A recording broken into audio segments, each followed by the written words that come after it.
그거 아십니까? 지금 한국에서는 무려 임신 30주 이상의 낙태가 암암리에 벌어지고 있습니다. 이와 관련해 조선일보가 모 산부인과 내부 자료를 확보해 단독 보도를 낸 바 있는데요. 서울 모 산부인과의 경우 매년 평균 400여 건의 낙태 수술을 하고 있는데 이 중 30%가 임신 30주 이상의 산모들을 대상으로 한 수술이었습니다. 이 산부인과는 임신 30주 이상의 낙태 수술비로 1,000만 원에서 2천만 원 가량을 받는다고 합니다. 보통 낙태 수술은 3,400만 원 수준인데 이에 비해 최대 5배가량 비싼 거죠. 그런데도 사람들이 이 병원을 찾는 이유는 대부분의 산부인과는 최대 24주 미만 산모에 한해 낙태 수술을 하는데 이 병원은 임신 30주가 넘어도 수술이 가능하다고 소문이 난 곳이기 때문입니다. 낙태 관련 인터넷 커뮤니티에서 이런 정보들을 쉽게 구할 수 있다고 하죠.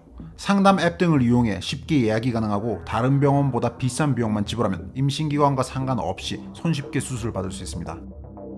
최근에는 임신 36주 만삭의 산모가 유튜브에 이른바 낙태 브이로그를 찍어 올려 논란이 되기도 했죠.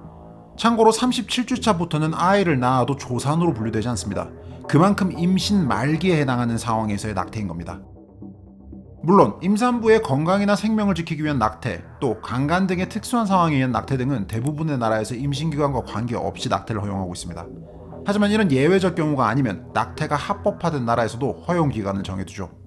서구 국가들의 경우 보통 임신 12주에서 14주 정도로 기준점으로 놓고 그 이전에 낙태 수술을 허용합니다. 그 이후에 낙태 수술을 받으려면 법적 절차를 통해 정당성을 입증해야 하죠. 유럽에서 최초로 낙태를 전면 합법화한 네덜란드의 경우 임신 24주를 기준으로 잡습니다. 24주 이전까지의 낙태는 전면 허용하되 그 이후의 낙태는 규제하고 있죠. 낙태권의 가장 우호적인 나라 중 하나인 네덜란드에서도 임신 24주 이후의 낙태는 아무렇게나 할 수 없습니다. 전 세계에서, 그것도 낙태가 합법화되어 있는 나라 중에서도 출산 직전 만삭의 산모가 별다른 법적 절차 없이 곧바로 병원에 가서 낙태를 할 수 있는 선진국은 대한민국뿐입니다. 혹시라도 선진국 중 비슷한 사례가 있다면 알려주시면 감사하겠습니다.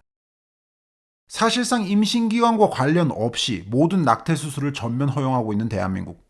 전 세계를 놓고 봐도 극단적인 사례에 해당하는 이 나라.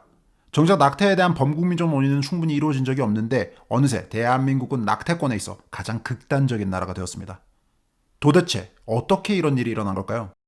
그 원인은 바로 대한민국 최악의 집단, 직무유기의 끝판왕, 국회의원들에게 있습니다.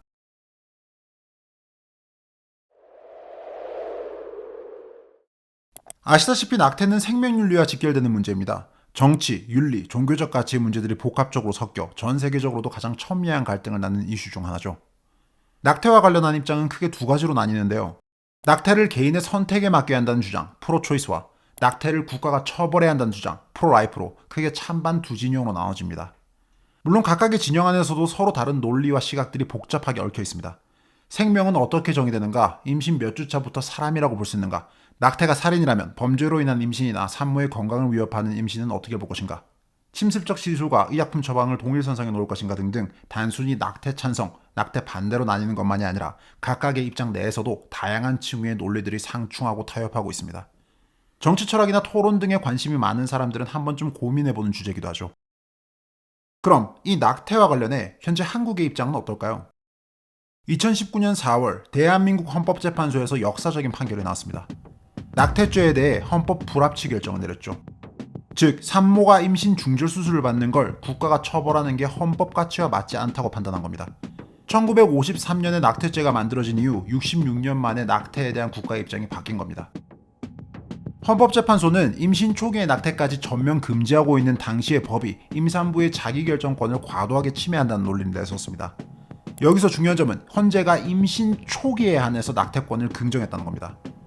헌재는 낙태죄 규정을 곧바로 폐지해 낙태를 전면 허용할 수는 없다고 판단했죠. 즉 임신 후기의 낙태에 대해서는 법을 통해 규제할 필요가 있다는 전제를 깐 겁니다. 그래서 국회에 명령합니다. 2020년 12월 31일까지 낙태죄 관련 법조항을 개정하라고요. 이를 통해 임신 초기 산모의 자기결정권을 보장하되 어디까지 낙태를 허용하고 규제할 것인가는 공론을 통해 결정하라고 한 겁니다.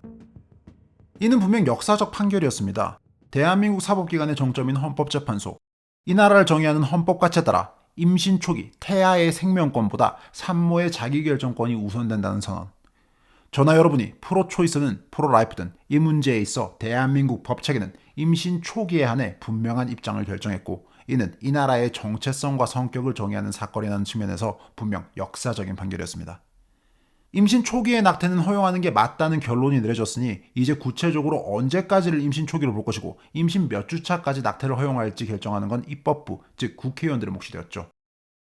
이전까지는 낙태 자체가 불법이었기 때문에 임신 초기에 한해 허용되는 낙태 수술과 관련해 산모들이 안전하게 수술을 받을 수 있도록 관련 법이 꼭 필요한 상황입니다.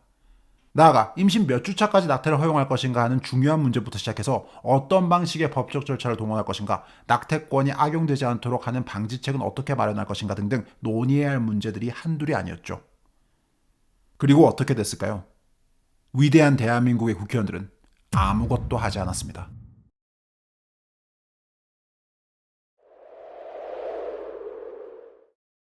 국회는 헌법 불합치 기간인 2020년 12월 31일까지 개정안을 내놓지 않았습니다. 결국 2021년 1월 1일부로 기존의 낙태죄는 사라졌고 낙태 수술은 회색 영역에 들어갔습니다.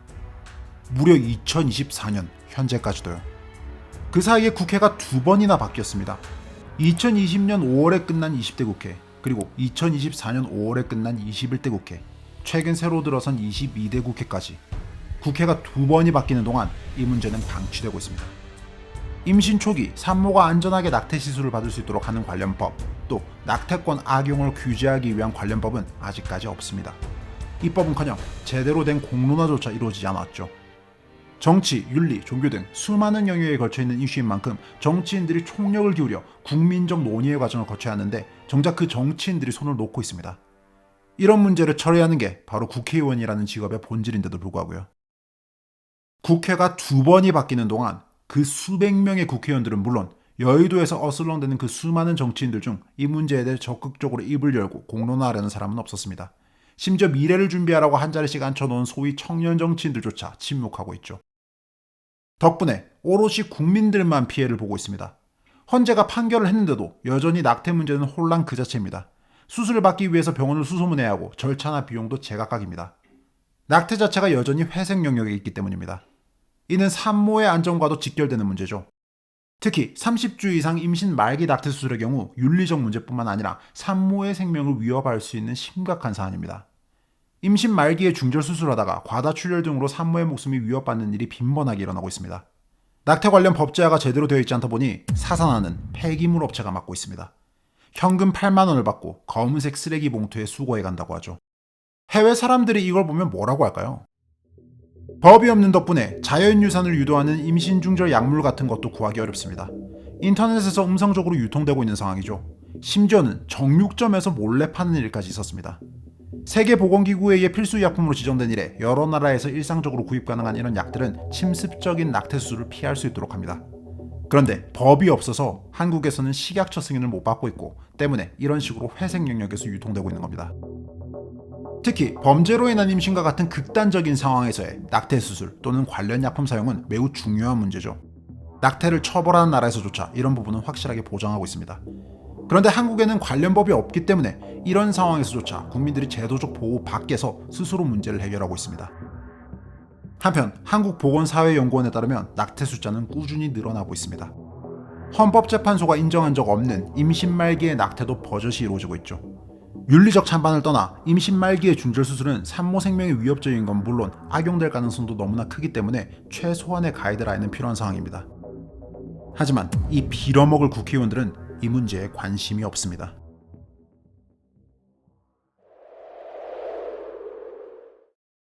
여러분이 낙태권에 찬성할 수도 있고 반대할 수도 있습니다. 이건 개인적 가치관의 문제죠.